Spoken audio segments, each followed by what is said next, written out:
Sumasama lang sa agos ng panahon, lulong sa sari-saring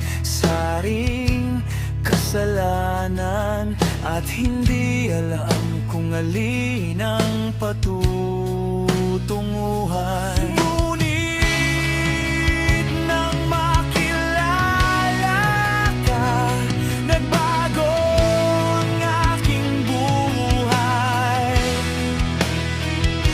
Nagising ang aking diwa dahil sa aral mo't banal na salita.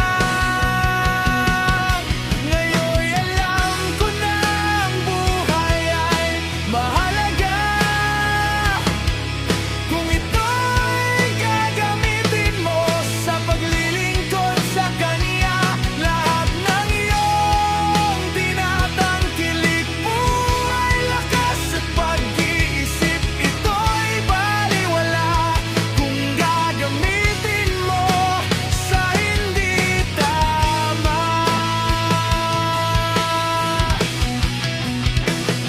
Ako'y nagsisikap kahit na madalas ay nagkukulang at sumasablay ang